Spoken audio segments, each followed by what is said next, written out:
बताओ शंकर जी सांपों की माला क्यों पहनते हैं?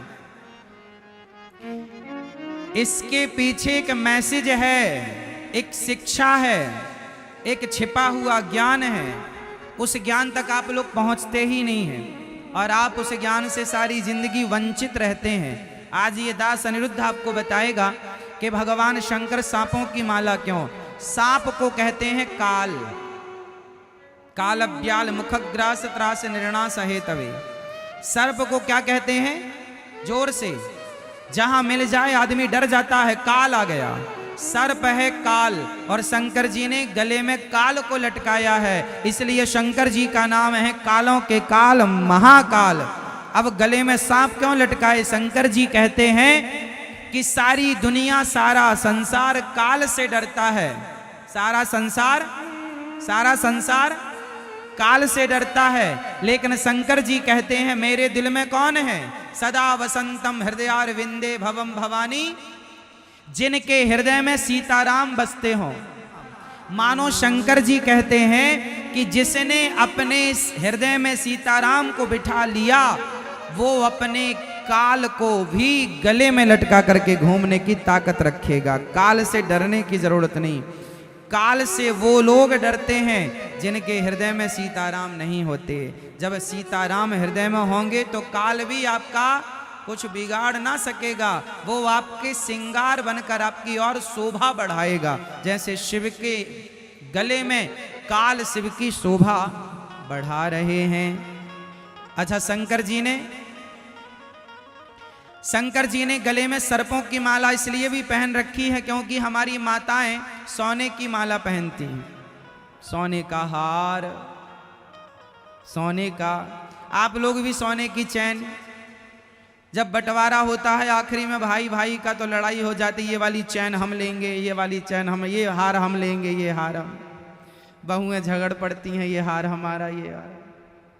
क्यों मैया? शंकर जी कहते हैं कि सोना चांदी धन विवाद का कारण हो सकता है, और भगवान के भक्त को विवाद में नहीं उलझना चाहिए। इसलिए शंकर जी ने कहा सोना चांदी पहनेंगे तो विवाद हो सकता है, इसलिए सर्पों की माला पहनेंगे, निर्विवाद रहेंगे। इसलिए भोलेनाथ सर्पों की माला धारण करते हैं। शिवहि शंभुगण करहि सिंगारा, जटा मुकुट वही मारो सवारा। अच्छा, ये बताओ कि शंकर जी के सिर पर कौन विराजी हैं? मैया, शंकर जी के सिर पर कौन है? गंगा मैया। और चांद भी हैं, द्वितीया का। शंकर जी के मस्तक पर कौन सा चांद है? द्वितीया का। कौन सा चांद है? द्वितीया का। भगवान के माथे पर गंगा भी विराजी है और चांद भी विराजा है। चांद भी ठंडा होता है और गंगा का जल भी ठंडा होता है। शंकर जी क्या संदेश दे रहे हैं? शंकर जी संदेशा ये दे रहे हैं कि आपने, शंकर जी ने सिर पर ठंडे चंद्रमा को और ठंडी गंगा को धारण कर रखा है। मानो शंकर जी कहते हैं कि अपने दिमाग को सदा ठंडा रखिएगा। अच्छा, शंकर जी के परिवार में जितने लोग हैं सब एक दूसरे के दुश्मन हैं? बोलो हाँ। शंकर जी का वाहन बैल और माता जी का वाहन शेर, शेर और बैल दुश्मन। शंकर जी के गले में सर्प और गणेश जी के पास चूहा, सर्प चूहा दुश्मन। गणेश जी के, कार्तिकेय जी का वाहन मोर और शंकर जी के गले में सांप, मोर और सांप की दुश्मनी। मतलब आप शंकर जी के परिवार को देख लो, सब एक दूसरे के जानी दुश्मन है। शंकर जी कहते हैं परिवार में कितने भी उथल पुथल मची हो, पर आपको अपने दिमाग को ठंडा रखना चाहिए। इसलिए भगवान शिव अपने मस्तक पर गंगा को और अपने चंद्रमा को धारण कर रखा है। इसलिए अब शंकर जी श्रृंगार कर रहे हैं और श्रृंगार करके अब तैयार हुए, भस्मी रमाते हैं। भगवान शंकर भस्मी क्यों रमाते हैं? किसकी भस्मी होती है? जोर से। मुर्दे की। मुर्दे की राख शंकर जी धारण करते हैं। बोलो हाँ। मुर्दे की राख क्यों धारण करते हैं शंकर जी? बोलो। मुर्दे की राख से क्या शिक्षा मिलती है आपको? आपने मुर्दे की राख को कभी देखा है? नहीं देखा? देखना, अस्थियां नहीं देखी? आपने देखी मुर्दे की राख? बता, मुर्दे की राख से क्या शिक्षा मिलती है? कभी ली ही नहीं। और ये जो बातें हम पढ़ा रहे हैं आपको, ये यूनिवर्सिटियों में ना पढ़ाई जाएंगी, कॉलेजों में। मुर्दा हमें कितनी बढ़िया शिक्षा देता है, जितना बढ़िया ज्ञान हमें मुर्दा दे सकता है कोई नहीं दे। कोई गुरु ऐसा नहीं है इस धरती पर जो मुर्दे से बेहतर ज्ञान दे सके। क्या ज्ञान है मुर्दे का? मैं शुरू से सुनाता हूं।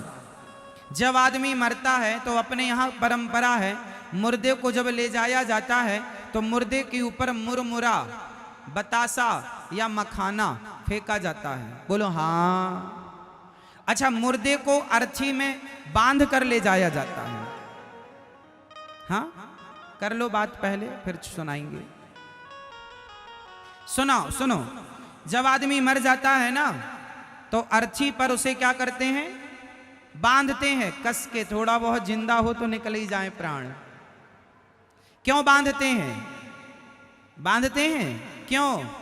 बांधते इसलिए हैं कि बंधने का कारण यह है कि मुर्दा अकड़ जाता है, इसलिए उसे बांध कर ले जाया जाता है। अकड़ता कौन है? जोर से, जोर से। अकड़ता कौन है? मैया बोलो मेरी माँ। अकड़ता कौन है? मुर्दा। अकड़ने का स्वभाव मुर्दे का है, लेकिन आज इंसान को, जिंदा आदमी को हमने अकड़ते देखा है। बताओ ये मुर्दा है या नहीं? झुकता वही है जिसमें जान होती है। झुकना सीखो साहब, अकड़ना तो मुर्दे का काम है। झुकना सीखो। झुकता वही है जिसमें जान होती है। अकड़ खास मुर्दे की पहचान होती है। अकड़ता कौन है? मुर्दा। इसलिए बांधा जाता है। इसलिए जीते जी यदि अकड़ रहे हो तो जरा कम कर लो अपनी अकड़, मुर्दे से सीख लो। तो पहला मुर्दे को बांधा जाता है। दूसरा, मुर्दे के ऊपर मखाने, बतासा या मुरमुरा, कहीं मुरमुरा कहीं बतासा कहीं मखाने बरसाने की परंपरा है। पूरे भारत में अलग अलग जगह की अलग अलग परंपराएं, पर बस बरसाया जाता है। आपके यहां क्या बरसाते हैं? मखाने या मुरमुरा? सब बरसाते हैं, बतासा भी। चलो बताओ क्यों बरसाया जाता है? मखाना, मुरमुरा और बतासा, ये तीनों का स्वभाव एक सा है। बताओ क्यों बरसाया? मुर्दे के ऊपर मखाने बरसाने का क्या मतलब है? मुरमुरा, मुरमुरा समझते हैं ना? मुरमुरा, मखाना या लाई या बतासा, क्या क्या मतलब? क्यों क्यों बरसाते हैं? इसलिए बरसाते हैं क्योंकि मुरमुरा फूला होता है, अंदर से फूला। बतासा भी फूला होता है, मखाना भी फूला, और लाई तो बहुत फूली होती है, लेकिन पांव रखते ही पिचक जाते हैं ये सब। तो मखाना बरसा करके ये मैसेज देते हैं समाज को, देख लो जब तक ये आदमी जिंदा था ये भी फूला फूला घूमता था। जी मुझे जानते नहीं, मुझे पहचानते नहीं। अभिमान की हवा भरी थी इसमें। कौन सी हवा भरी थी? जोर से मैया सुनना। आप लोग भी तो चलती हो ऐसे ऐसे, हमारा मंगलसूत्र, हमारा रानी हार, हमारा ये। तुम्हारे अंदर भी तो हवा भरी है अभिमान की। और पुरुषों को तो छोड़ दो, इनके पास जरा दो पैसा आ जाता है ना तो ऐसे ऐसे चलने लग जाते, छाती फुला के। साहब छाती फुला के ज्यादा ना चला करो। मखाने की तरह पिचक गया। मखाना इसलिए बरसाया गया दुनिया को बताने, लो देख लो जब तक ये आदमी जिंदा था बड़ा घमंडी था, अभिमान में चलता था। अब देखो सारी अकड़ निकल गई, पड़ा है, कोई हिम्मत नहीं इसकी उठने बैठने की, पिचक गई ना। ऐसे तुम्हारी हवा भी एक दिन निकल जाएगी और ऐसे ही जाओगी। इसलिए घमंड किसका, किस बात का? इसलिए मखाना बरसा के ये मैसेज समाज को दिया जाता है, पर तुम्हें तो सीखना कुछ नहीं है। तीसरा, मुर्दे के ऊपर पैसे बरसाने की परंपरा भी है। बोलो हाँ। आप लोग बरसाते हैं? क्या बरसाते हैं? 10 के नोट, 20 के नोट, 100 के नोट, 2000 के नोट। या सिक्का चवन्नी, 1 रुपए 2 रुपए 5 रुपए 10 रुपए, हमें पता है क्या बरसाए जाते हैं। क्यों मेरी मां? अच्छा बताओ, मुर्दे के ऊपर पैसा बरसाने का क्या मतलब है? ये क्या मैसेज है, क्या शिक्षा दे रहा है मुर्दा हमें, और समाज हमें क्या सिखाना चाहती है?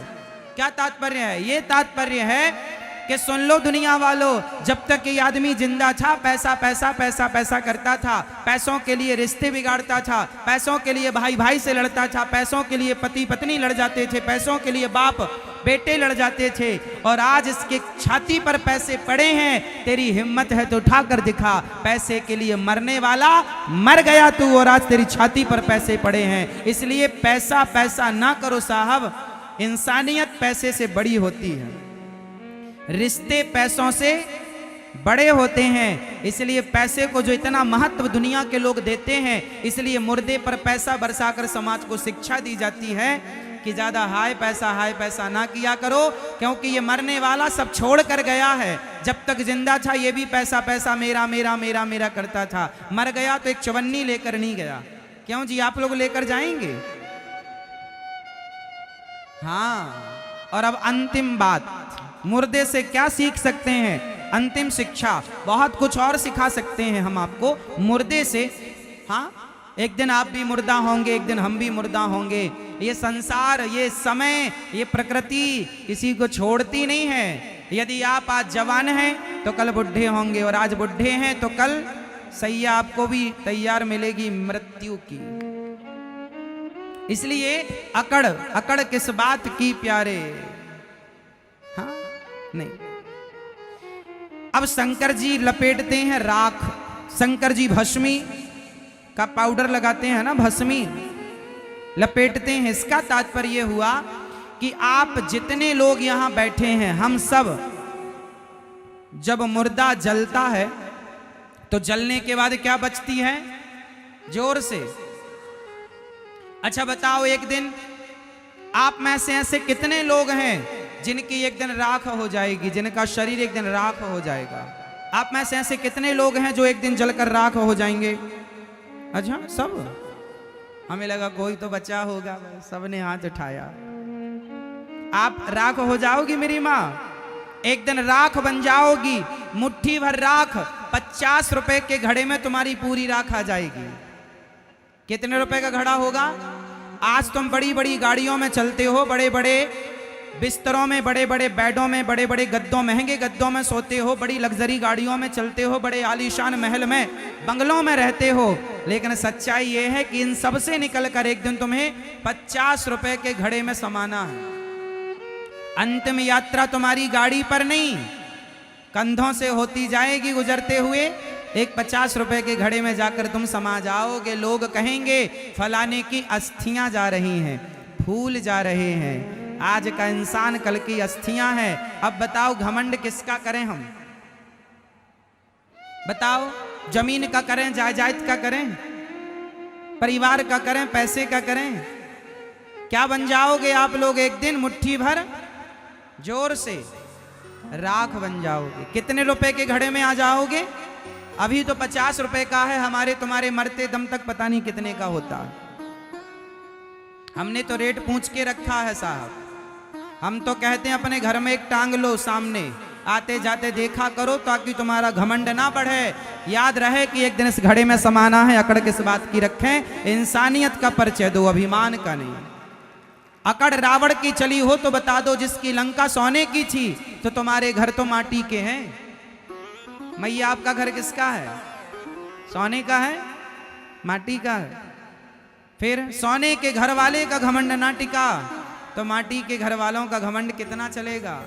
इसलिए ईश्वर ने जो दिया है उसमें प्रसन्न रहकर ये भाव रखना चाहिए कि संपत्ति सब रघुपति के याही, सब कुछ भगवान का है, हमारा कुछ नहीं है। आदमी को जरा सा मिलता है तो बड़ा घमंड ना जी। शंकर जी कहते हैं भस्मी रमा कर तुम्हें और हमें मैसेज देते हैं, दुनिया वालों मैंने तुम्हारे बाप दादों की भस्मी भी रमाई है और तुम्हारी भी रमाऊंगा। घमंड किस बात का करते हो? इसलिए भगवान की शरण में रहो।